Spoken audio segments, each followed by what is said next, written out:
good morning and welcome to the Los Angeles World Affairs Council Town Hall. Thank you all so much for joining us today.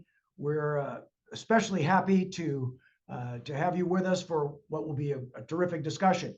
I'm Dr. Richard Downey, and I am the brand new president and CEO of the Los Angeles World Affairs Council Town Hall. So new that this is my first day on the job. So I'm especially honored and happy to be able to present this program with you on the Reagan, Thatcher, and the nuclear 1980s. We're joined this morning. We're very fortunate to have Dr. Anthony Eames with us, who is the Director of Scholarly Initiatives at the Reagan Presidential Foundation and Institute. He's also the author of a new book entitled A Voice in Their Own Destiny, Reagan, Thatcher, and Public Diplomacy for the Nuclear 1980s. And more importantly for this discussion, he's a really engaging and interesting guy. So I know you're going to enjoy this program. For us today, the moderator will be the programs manager for the LA World Affairs Council Town Hall, our very own Spencer Gross. And by the way, we want you, after that 40 minutes or so of moderated discussion with Dr. Eames and Spencer, we want you to be part of the discussion. So if you'll note down at the bottom of your screen, there's a Q&A button. So if you'll write your question, ping on that, write your question in there at any time throughout this. Katie Gilman, who will also from our staff, communications director, will help monitor those questions and moderate those questions afterwards. So please, anytime throughout this discussion, if you have a question, go ahead and write it down in that Q&A box, and we'll get to it after the moderated part of the discussion. But right now, I know you're looking forward to starting the presentation. So for Spencer, let me hand it over to you to begin the moderated discussion. Thank you. Well, thank you so much, Dr. Downey, and thank you so much for joining us here at the Los Angeles World Affairs Council and Town Hall. Good afternoon, Dr. Eames. Good morning to all of those joining us from the West Coast in Los Angeles. And so why don't we get right into it? So, Dr. Eames, I'm hoping you could just start us by telling us, what the conceit of the book is and why did you choose to write about this particular topic? Well, Spencer, thanks for having me on. And Richard, thanks for that nice welcome. Hopefully we can make this an enjoyable first day and a successful first day of what I suspect will be many days to come for you here at the LA World Affairs Council and Town Hall. So why did I decide to write the book, I guess, and what's the main argument of the book? Let me start with the main argument. Actually, no, let me start with why I decided to write the book. I had started at graduate school at King's College London with the intention of returning to Georgetown for a PhD. Why did I choose those two places? Well, to be honest with you, I just really wanted to go abroad and explore the world beyond kind of the shores of the United States and see what it had to offer. And as I showed up in London, one of the things I came to realize is, I got more familiar with this term, the special relationship. You hear about it all the time. There's any number of anecdotes about, presidential advisors reminding the president to say special relationship.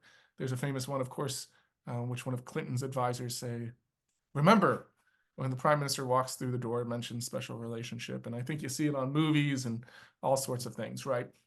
But it was very clearly something that consumed the attention of British academics and policymakers who were interested in foreign affairs.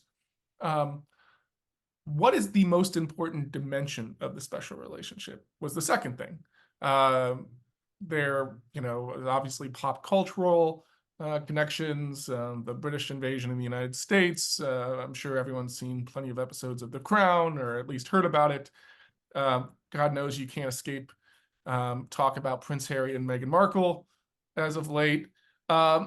And I'm not saying that's superficial, but there are some really tangible things to that relationship. And the most important one is probably the nuclear partnership, the sharing of nuclear weapons and nuclear deterrent to counter, at least in the Cold War, the Soviet Union, and since we've moved past the Cold War, not just the Soviet Union, but other threats around the world, most recently China, of course. So those two things started to kind of fascinate me. Well, when you're writing a book, it's not to say that you can't write on something that's already been written on, but you generally want to find a topic that's kind of new, a topic that not too many people have had something to say. And it seemed like the 1980s was really that part of that special nuclear relationship that hadn't been thoroughly discussed. Why? Well, if you're operating as a historian, both the United States and the United Kingdom, of course, have classification hurdles to overcome. In the United States, it's generally a 30-year rule before things get declassified, although that in practice is often extended. In the United Kingdom, it's about 25 years. Oddly enough, the UK in some ways can be more transparent, even with American documents, and in some ways more restrictive. So piecing kind of evidence and research from those two places gives a fuller in-depth picture of what's happening. But what made the 1980s also interesting is the kind of people-to-people dimension, the role of ordinary citizens. This isn't just Oppenheimer and President Truman and Winston Churchill making, world-altering decisions about nuclear weapons. There are a ton of people, ordinary people, who are very much contemplating nuclear fear, very much contemplating the place of nuclear weapons in their society, specifically in the context of a democracy, right? Nuclear weapons are secretive. Aren't democracies supposed to be transparent? And so what you see is more people kind of enter into politics around this issue in the 1980s in the West than any other issue. And it's, spurs some really interesting moments. For example, it's the largest protest in American history happens around the nuclear issue in Central Park in New York City in 1982. Similar things happen in London. And when you have that many people talking about the same thing, you get a kind of a rich cultural expression of ideas, both for and against nuclear weapons. So I say this because there were just so many interesting plug-in points. There were just so many kind of interesting leads and rabbit holes to chase and go down into and to really explore in detail.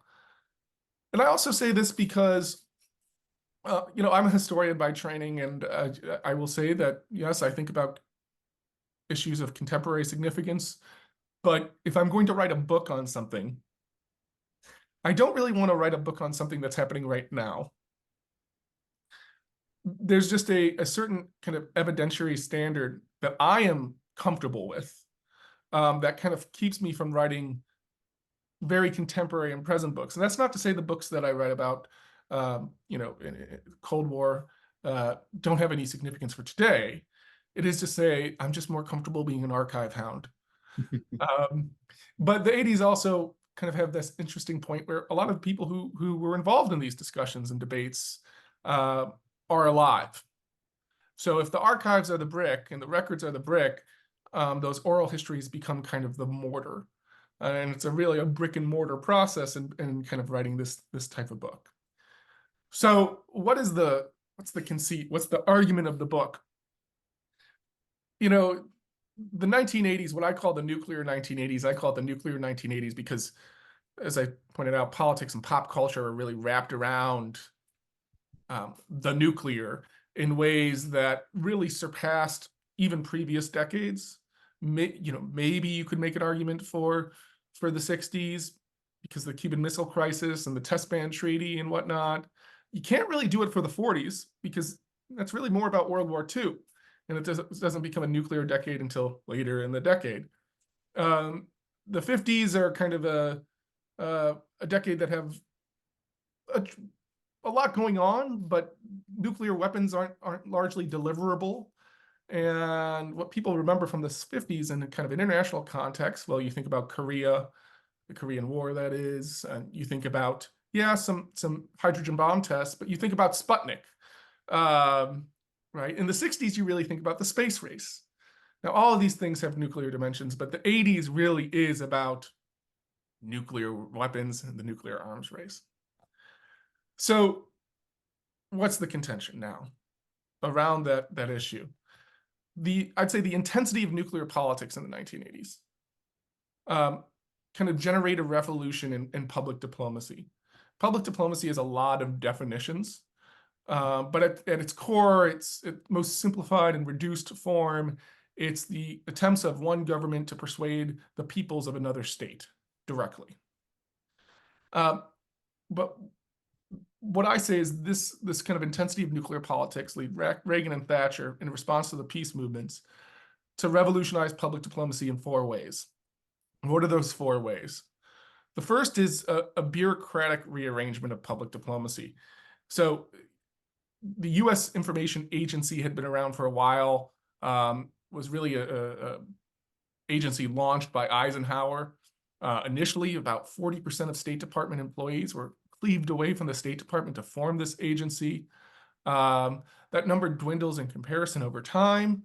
And by the time you get to the Carter years, there's a push to reform the USIA, and they do, into the U.S. Information Communication Agency, which is the name for the agency for about 4 years until the Reagan administration renames it again to USIA.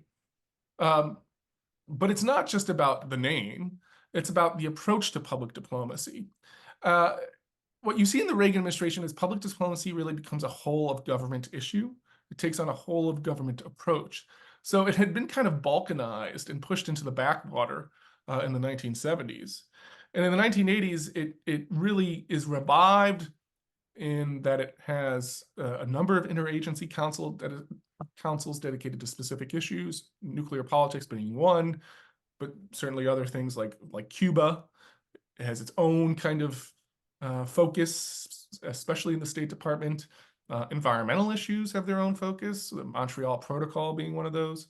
The Latin American issues, El Salvador, Nicaragua, all those places have their own focus of the Public Diplomacy Council. So it becomes a whole of government approach. And in part because the person who's running the USIA is a guy named Charlie Wick, who's basically Reagan's best friend, or among his closest friends. They were neighbors in California. Reagan's oldest son lived with Wick for a year while he completed high school, and Reagan moved to the governor's mansion. And so Wick really is kind of an unconventional choice too. He's a Hollywood guy. He was a big band leader. He had been Winston Churchill's literary agent for a time. So he's very much the type who's, from that Hollywood circle. But that intimacy, that closeness means the USIA gets a seat at the table in discussion of major foreign policy issues and gets a formal seat in the National Security Council where they hadn't before. There's the technological aspect that's kind of revolutionized. The most notable in terms of the thing that made probably the biggest splash is WorldNet, which was the first kind of rollout of satellite TV. And it was done very much to kind of push Reagan's position on nuclear weapons, his kind of peace through strength program. And, this satellite television connection meant that kind of Reagan could speak directly to capitals overseas. Embassies would also often hold events, and what would happen is journalists would ask questions, much like we're doing on Zoom in real time. So in effect, those technological developments kind of allowed public diplomacy to be centered back in Washington, D.C. around the person of the president, rather than on the kind of far-flung field offices of USIA that were more used to doing kind of English language learning programs, had a lot of libraries and the like. This is important because Reagan's aim with the public diplomacy kind of revolution is to reintegrate psychological operations, that's the intelligence community, with the kind of softer side of public diplomacy, like I said, the English language programs. And the reason for that is because he wants to focus public diplomacy efforts on short-term policy goals. During the Carter years, during the Ford years, even during the Nixon years, public diplomacy had been kind of focused more on just the general cultivation of goodwill toward Americans, this long-term favorable impression of Americans of the United States, not on any specific policy aim. And in some ways, the kind of field offices were disconnected from what was happening in Washington, D.C. There are pros and cons to that statement or approach, I suppose. But the Reagan years, they really decided that all kind of the public diplomacy operations under government management need to pursue both the long term and the short term. There are other technological developments. Voice of America gets upgrades so they can penetrate Soviet jamming signals. There's kind of the computerization of those offices. So those field offices get more up-to-date data. More advanced polling techniques are kind of brought to bear. But there's a kind of a whole-scale technological reshaping that goes along with a doubling of USISA's budget over the course of the Reagan years. And then there's two more. There's the thematic, and then there's the engagement with the private sector. The thematic is probably most well known to Americans today. It's Reagan, the moral crusader. He stakes out a very morally kind of, I don't want to say aggressive, but assertive stance on the nuclear question, on world affairs more generally. States that moral equivalency is a myth, that the Soviet Union's an evil empire, right? And so that kind of thematic approach is very much front and center. And then there's the engagement with the private sector. You see a bunch of new kind of public-private groups. Frankly, places like the LA World Affairs Council. I don't know if the LA World Affairs Council and Town Hall was directly involved, but places like the LA World Affairs Council and Town Hall, especially I think Philadelphia's World Affairs Council, are directly involved in kind of promoting the peace through strength vision.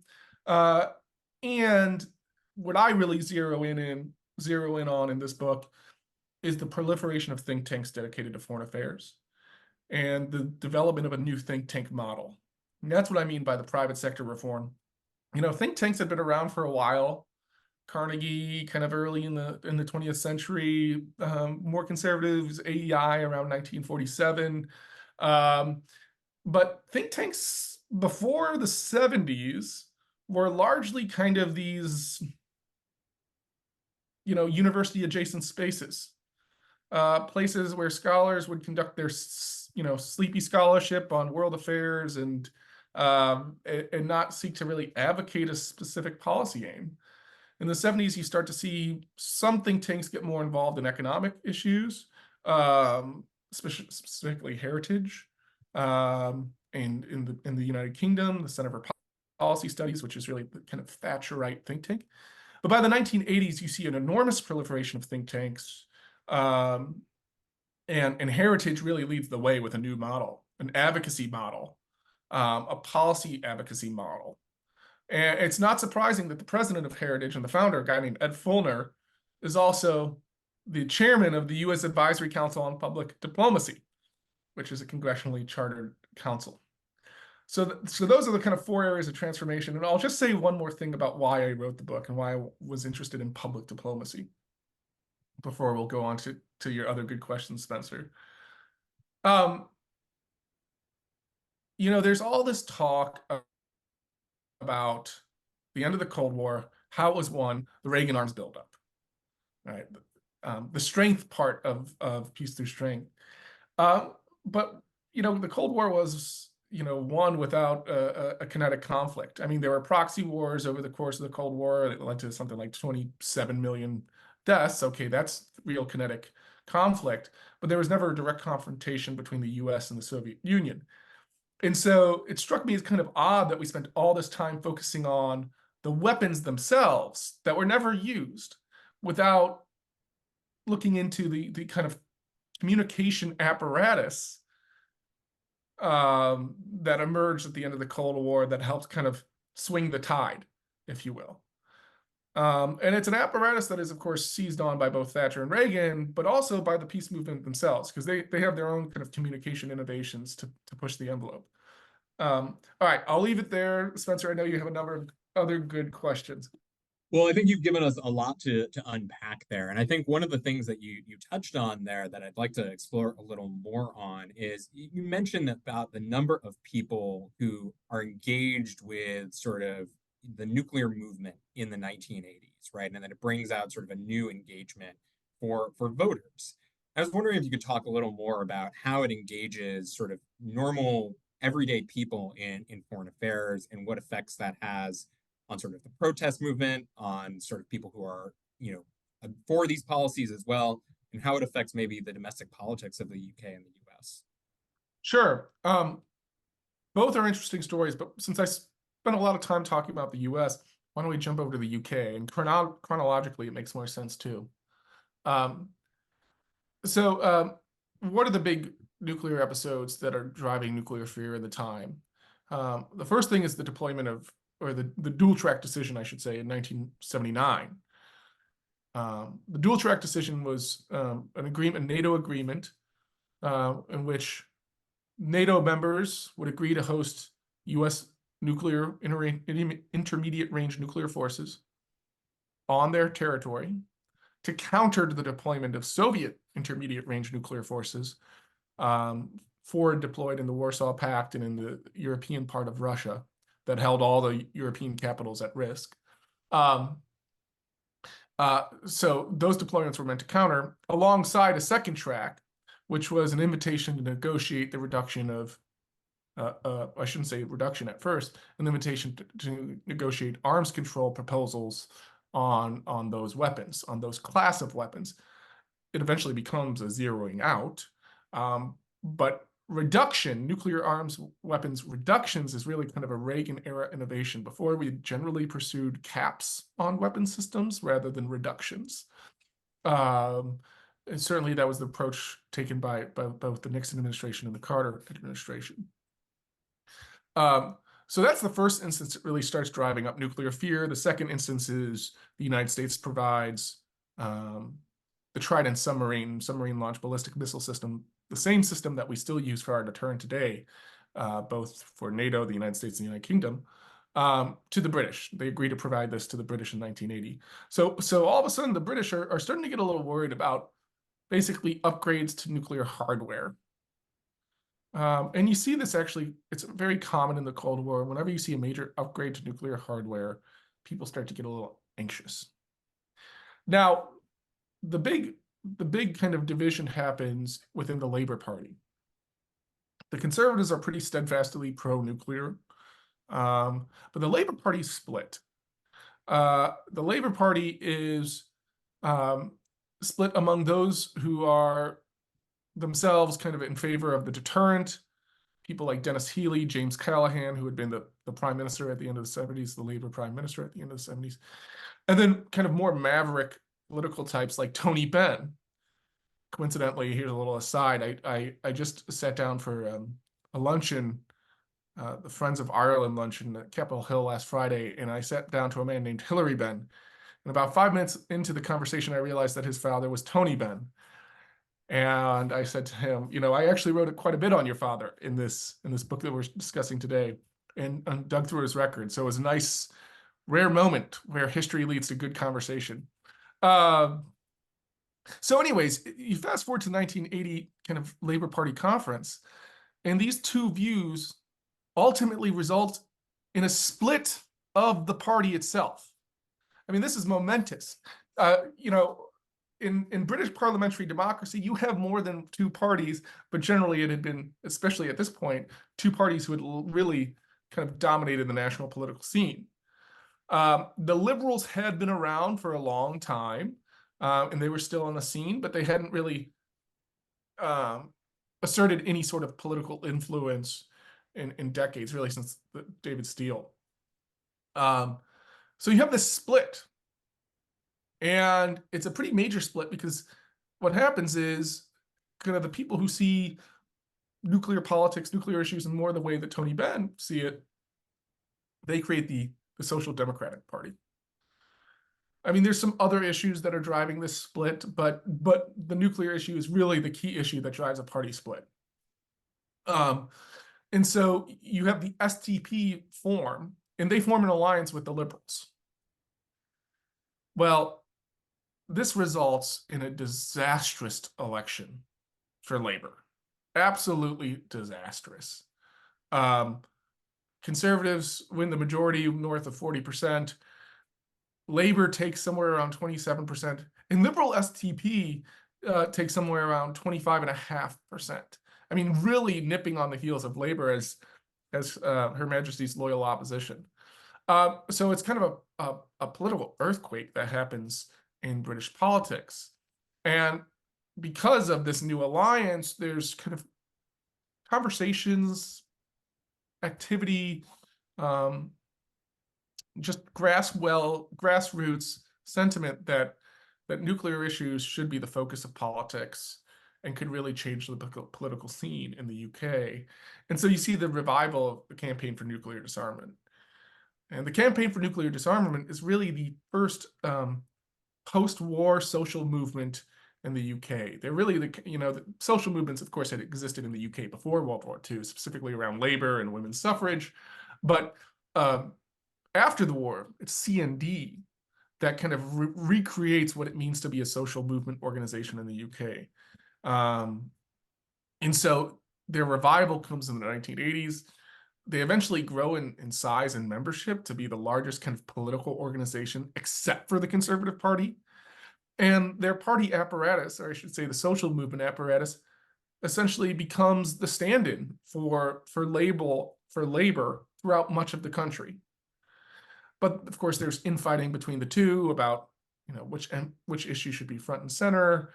Are CND's politics way too radical? They're preaching for unilateral nuclear disarmament, which is distinct from what you see in the United Kingdom or United States. So it's really an intense scene in the UK. Now, if we go back to the United States, foreign policy usually doesn't play a big role in American elections. I think election watchers right now are suggesting, actually 2024 might be in a time where foreign policy actually does play a major role in how voters select a president. But there's maybe 3 or 4 elections in the 20th century in which foreign policy is the deciding issue or a major issue. And one of those elections is 1980, when Reagan confronts Carter. And the issues for Carter is there's the Iran hostage crisis, the Soviet invasion of Afghanistan, the collapse of arms control negotiations with the Soviets. You have the Soviet brigade basing scandal in Cuba. I mean, there's just a lot going on. And that election is actually closer than people remember. It's up until the last debate where Carter actually has a lead on Reagan in some polls, and even a lead on him in foreign policy. Now that kind of falls apart at the last debate, where Carter kind of flubs up and tries to explain the nuclear arms race in the context of a conversation with his 12-year-old daughter that just kind of comes off as naive and patronizing to Americans. But 1980, I say that it is a closer election than people remember because it actually gives off kind of 2 different outcomes. The first is Reagan's in power, and Reagan's vision of peace through strength clearly has a mandate, many would argue, as the strategy for dealing with the Soviet Union. At the same time, you see a number of nuclear freeze resolutions that appear on the ballot, mainly in Massachusetts in the Northeast, but across the country. And what these resolutions advocate is for a total freeze on the production and the deployment of nuclear weapons to kind of support Reagan's peace through strength vision, right? You build up to negotiate from a position of strength and blah, blah, blah. And so there is this kind of intensity, this kind of growing polarization about how America should pursue the arms race. So from those elections, you see the kind of pro-Reagan conservatives, and then you see the kind of movement of a professional class, a middle class, a liberal political voter and kind of a new coalition of voters supporting kind of anti-nuclear policies, freeze policies. And I should say it's a new coalition because, you know, for example, previously the women's movement and the Catholic Church have been on the opposite sides of political debates. You know, if you look back kind of earlier in the 70s around birth control and abortion and those issues. But in the 1980s, they actually come together on the nuclear debate. So the women's movement, the Catholic Church, the civil rights movement, they all start to form this kind of new coalition around opposition to Reagan's nuclear policies that results in that large protest movement in July 19 or June 1982 around the UN, and then ultimately is very much a contributing factor, not the contributing factor, that would be the economy, but very much a contributing factor to the kind of Reagan Republicans' defeat in the 1982 midterms. So when you get to 1982, early 1983, you know, the kind of nuclear question is very clearly shaping domestic politics in both these questions. And for the Soviet Union, the Soviets love this. I mean, all this, you know, in the last 5 or so years, there's been a lot of talk about information warfare, right? Putin's information warfare, the Kremlin's information warfare. This is just a play out of the old Soviet playbook. I mean, information warfare has been at the heart of the Soviet playbook before the 1980s, but very much was front and center in the 1980s. So I'll leave it there because I know you, again, we have a lot of questions to go through, but this intense political polarization around nuclear weapons is the exact environment where the Soviets decide to interject some information warfare tactics. Yeah, and I think that's a great segue. I mean, what are the legacies of, you know, this revolution in public diplomacy today? How has it affected sort of the U.S. relationship with Russia? You know, how do we see that play out, you know, in modern life? Well, it's interesting because in the conclusion of my book, I do a kind of this bait and switch where I say, ultimately, it was a short-lived revolution. On the nuclear side of things, it wasn't actually. On the nuclear side of things, the kind of landmark agreement was the Intermediate Range Nuclear Forces Agreement, which lasted until about 2016, 2017. I'd have to double check when the Russians officially pulled out, and then we pulled out. But that was the first complete kind of abolition of a class of nuclear weapons. And I can get into what that means in history. So that was a very important legacy. And then on the strategic side of things, you have the START 1 agreement, which did reduce nuclear weapons, strategic nuclear weapons, and more importantly, kind of establish protocols for pretty intense inspection regimes. And these agreements were key to kind of lowering tensions that brought about the end of the Cold War. On the public diplomacy side of things, though, you see this kind of short-lived or failed revolution. When the Cold War ends, so what Reagan did is he essentially coupled public diplomacy more closely to the objective of winning the Cold War or ending the Cold War. For Reagan, it's winning the Cold War is how he sees it, and how his staff sees it. So those two things, public diplomacy and Cold War, become one and the same. And that's in part because the Reagan administration sees its foreign policy objectives in order of priority. Everything falls under the Cold War. Not all presidents have done it that way. There have been many administrations who have kind of competing priorities and intellectual frameworks, but that's how the Reagan administration pursued it. So when the Cold War ends, the reason for kind of investments in public diplomacy in the USIA also comes to an end. And in 1999, you see the USIA subsumed under the State Department. These two had been kind of traditional rivals, the public diplomacy, the people who want to talk to the people, spread the gospel of America around the world, and the State Department officials, the people who want to kind of do traditional diplomacy, right? Diplomat to diplomat, head of state to head of state. So those two had traditionally been rivals. And when the USIA gets subsumed, you can imagine where they end up in the pecking order. So that's a kind of what happens. And the reason that happens is because when the kind of fall of the Iron Curtain happens, those think tanks that have been involved in the public diplomacy revolution, basically people say the private sector is going to carry the day. Coca-Cola and McDonald's and Toys R Us are going to spread across Eastern Europe and Russia, and we don't need government messaging and VOA to tell everyone how great America is. The private sector and globalization is going to do that for us.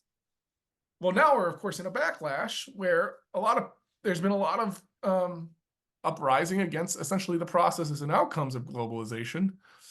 And, there's, I'd say, now a greater need more than ever to reinvest in public diplomacy capabilities of the United States.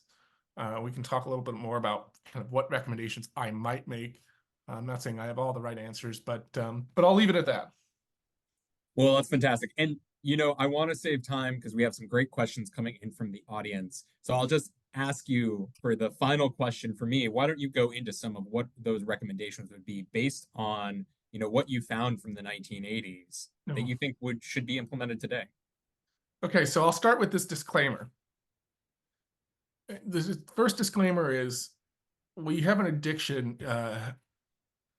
from the U.S. foreign policy community, and I'll say that kind of in broad terms: academics, government officials, members of world affairs councils, whatnot, to thinking about things in the Cold War framework. It's not always appropriate, and I shouldn't say this isn't unique to the Cold War. People living in the Cold War were thinking about things in the framework of World War II. And people who were preparing or going through World War II were thinking about things in the framework of World War I, right? You get the UN out of the League of Nations, right?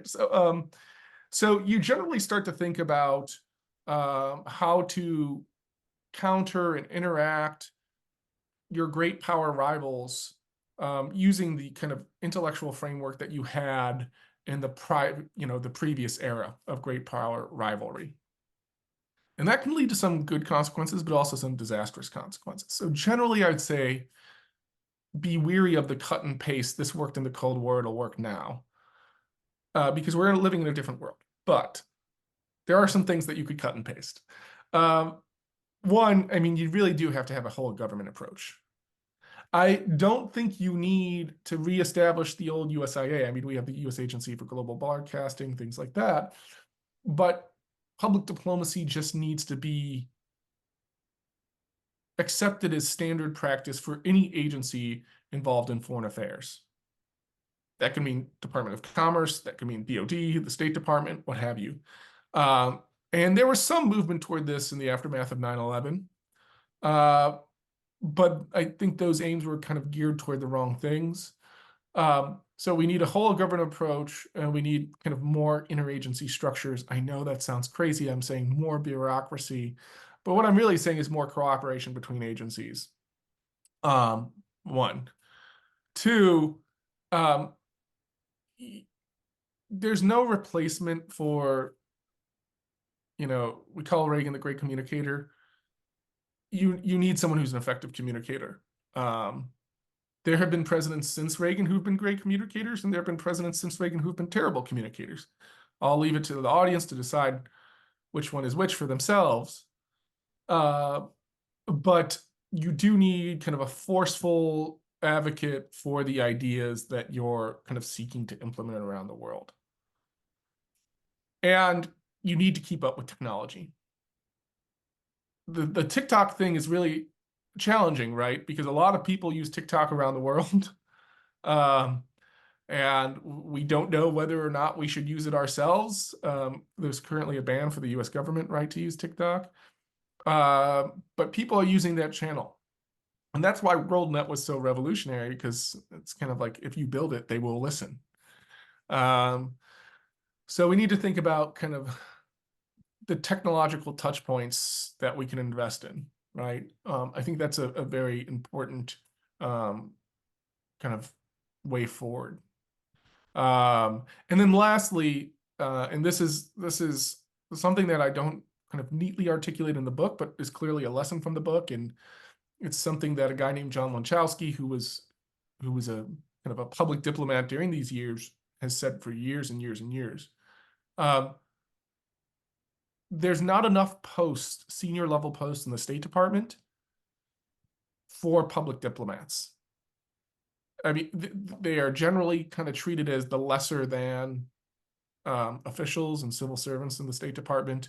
They don't get the same appointments at kind of the ambassador rank or the ranks immediately below the ambassador. They do some of the most interesting things. They're some of the most useful State Department officials, but they just don't get the time of day. And so you really need to rethink about how many people we should have doing public diplomacy, one, and two, what are their incentives? What are their career incentives? Fantastic. I'd like to bring Katie Gilman on to ask some questions that we had from the audience that have been coming in during our discussion. Katie, over to you. Yeah, thank you so much. I'm so glad to be a part of this conversation now. Thank you, Spencer and Dr. Eames, for making that so interesting.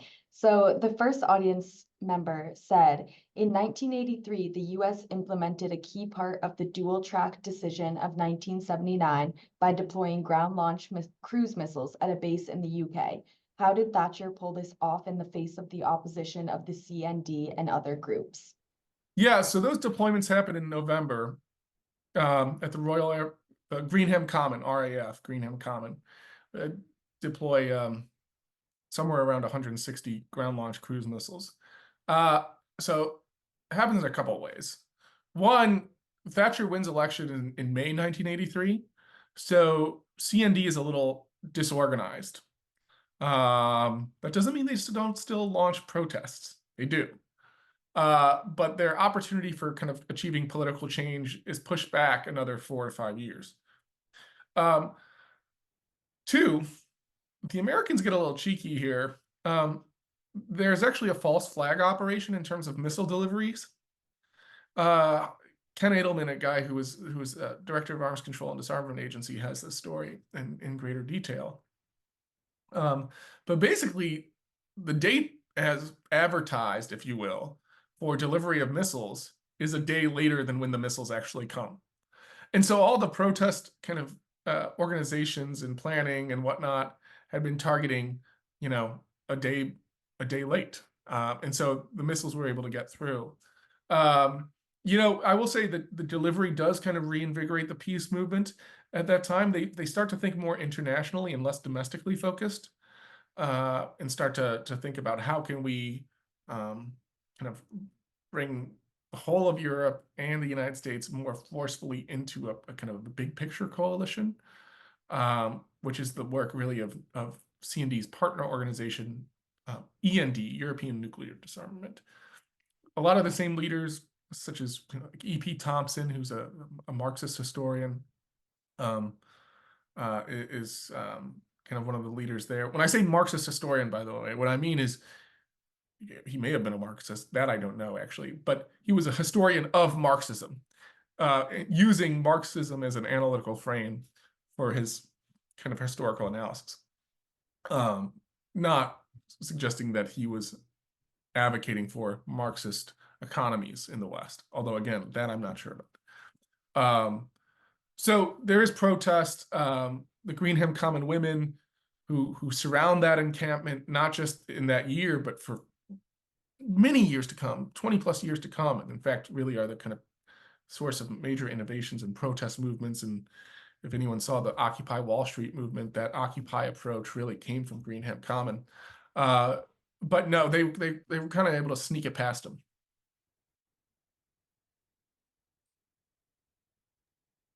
That makes sense. Thank you so much for that. And moving on to a broader audience question, can you discuss the role of media and communication in the public diplomacy efforts of the 1980s? Yeah. So, I mentioned WorldNet. That was a kind of a big arm of that approach. The cultural sphere is an interesting one because the peace movement is really probably the innovative driver on this. So if anyone was alive during this time, they probably remember the movie The Day After, which is kind of like the largest television movie event in history at that time. Something like 100 million households tune in to watch that. It looks pretty campy now, the side effect or the special effects of people getting incinerated by a nuclear war initiated by a launch of those intermediate range nuclear forces that I talked about earlier. But you do see these kind of cultural mediums start to take on special significance. In Britain, there's a film called Threads that kind of does the same thing.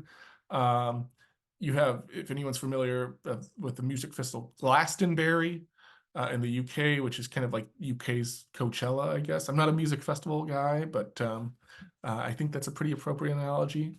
Or maybe UK's Woodstock, something in between like that. That really emerges around kind of anti-nuclear discourse. So the peace movement is kind of leading the day here, and lots of anti-nuclear music too. My wife will tell you the most frustrating thing for her was when I was writing the book and listening to the kind of anti-nuclear anthems of the 1980s off of YouTube, bands like Tears for Fears and I think U2 and some others, you know, just blasting this stuff. And she's not a big fan of that music, so she got quickly annoyed by that.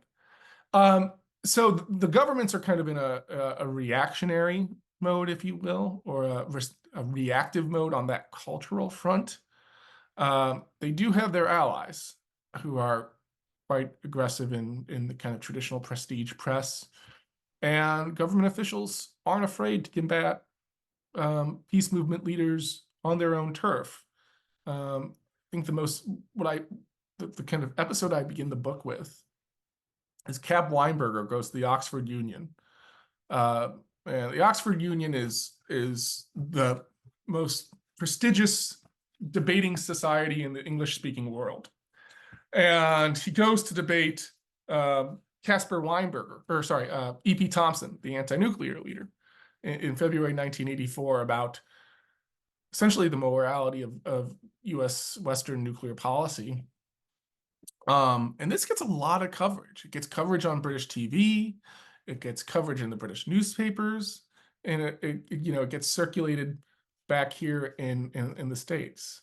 Weinberger ultimately wins, but it shows a willingness by kind of U.S. officials to kind of go where they need to go to take these things on.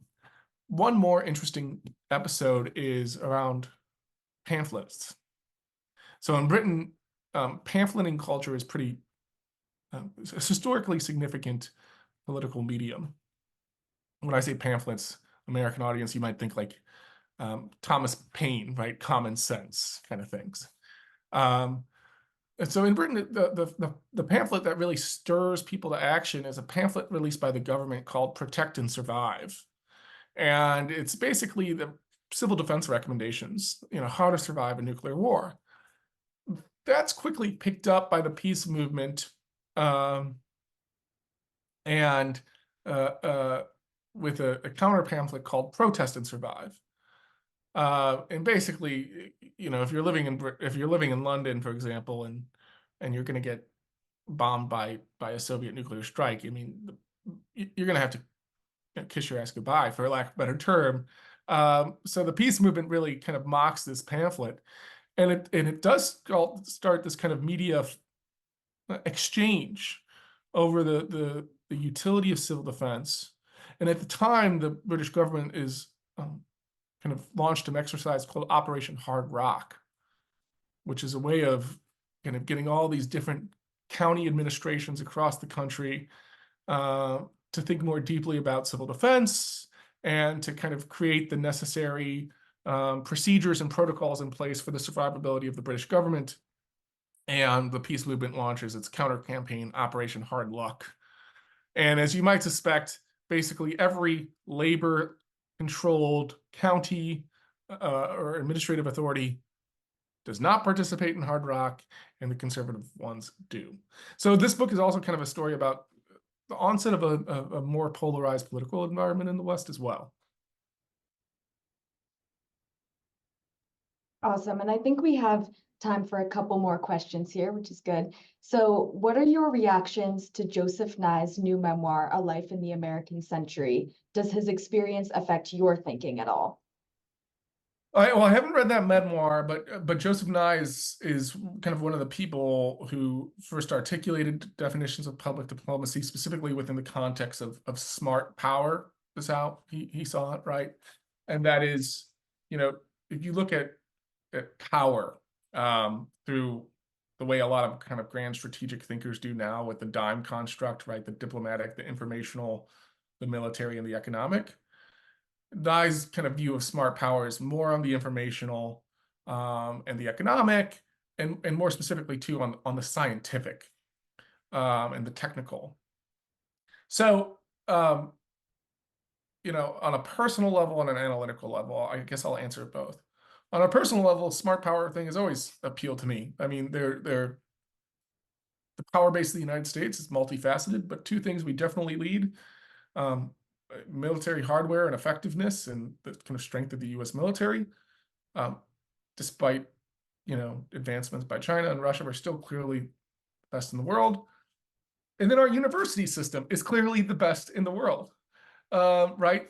Huge economic drivers, huge scientific achievements have come from that. I mean, we are the envy of the world in that category. And so I've always kind of been behind more investments in that kind of smart power category and universities, if you will, on that fashion. In this book, I give a lot of attention to scientists,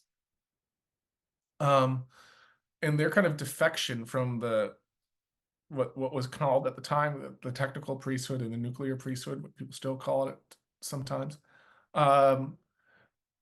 Scientists are an important source of smart power, or public diplomatic power, if you will. And so their defection was seen as a kind of an open front by the Kremlin. Maybe we can, engage the Western scientific communities to see things our way. The interesting thing is it had the opposite effect. What essentially happens is the US scientific community really starts to influence Gorbachev. And if you look at Gorbachev's statements on the need to reduce nuclear war at the end of the Cold War, they're basically lifted from the Pugwash Creed. The Pugwash is was founded in the 50s and then it emerges over the course of the Cold War to be kind of the premier body of citizen scientists and scientific activists. But it has a pretty prestigious membership. Both the Reagan administration and men in the Kremlin and Gorbachev are really trying to engage the scientific community for their own aims. In the case of the Reagan administration, it's SDI, Strategic Defense Initiative, right? It's this call for scientific mobilization. So they are, scientists are kind of the smart power warriors, if you will. So long answer to that question is, I guess I started looking for who are the sources of smart power in this story, and that led me to think more deeply about how scientific activism, how scientific opposition to nuclear war and the arms race, not necessarily nuclear weapons, but the arms race, shaped the period and the end of the Cold War. Thanks so much for that. And finally, what do you hope readers take away from your book? Oh man, that should be something that's easy to answer. But I don't know if it is. No, one, I think first and foremost is people matter. That the kind of general public can shape foreign affairs and international relations. So that's one. Two, clear messaging is important. Even if you don't agree with the messaging of, say, the Reagan administration, although I think the way he handled deployments and arms control clearly ended up being kind of the right decisions. But even if you don't agree with that message, its forceful articulation gives you an opportunity to engage with the ideas. So engagement with the ideas, right? Ideas matter. One of my colleagues at the Reagan Foundation, our distinguished scholar Henry Now, will drill this into anyone's head that, anyone that'll listen to him. Ideas matter.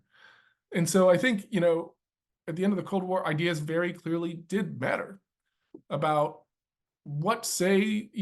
how to engage democratically on issues of existential importance. So that's one. Two, I mean, nuclear weapons also matter, I guess, is the thing I want people to take away.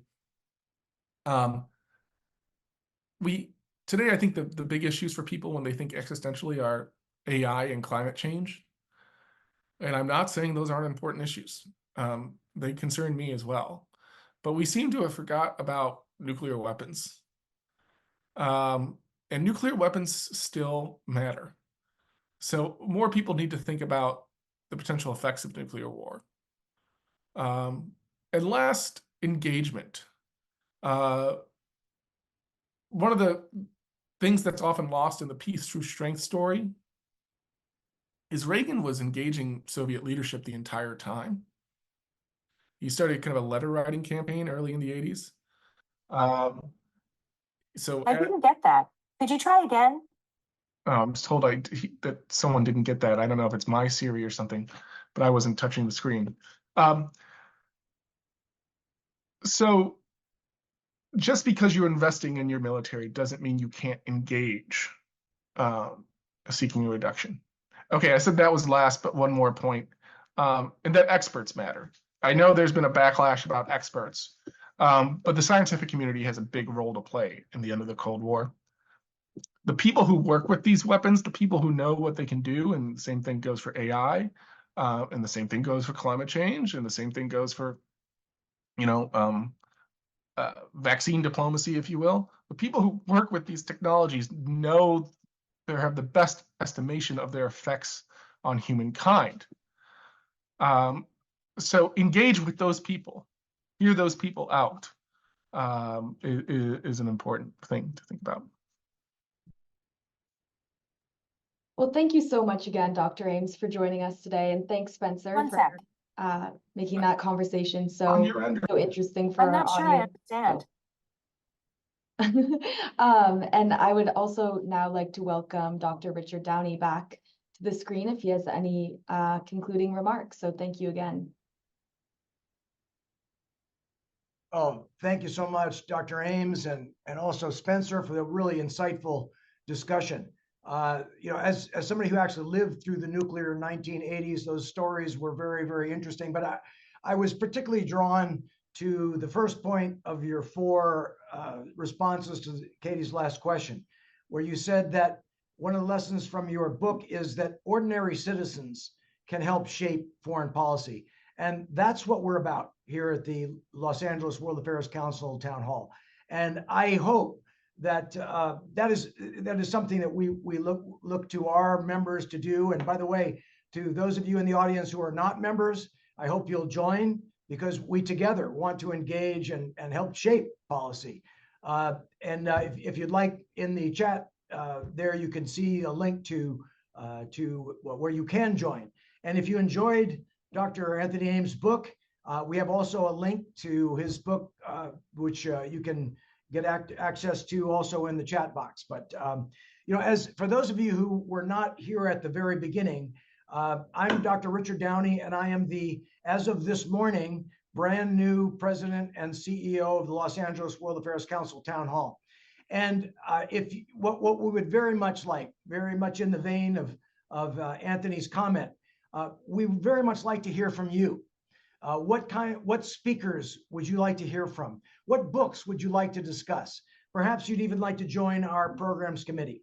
We would very much look forward to that. And also want to call your attention to some great upcoming events that we have already scheduled. And the first is on the 4th of April, and that's Dan Schneur's monthly political report, his Dan Schneur political report, which is very popular. I think you'll enjoy that. If you haven't already tuned in, I encourage you to do so. On the 12th of April, we also are partnering with the University of Southern California for a panel on the nexus of policy and national security. So that's something that I know those of you who are interested in policy and national security side will want to attend. But please continue to join us. If you haven't time, we have a number of events other than those I mentioned. Please check our website and join us again for the next one. Again, thank you to Anthony and to Spencer, and thank you to all of you for joining us today for a very interesting discussion. And I wish you all a great day. Thank you.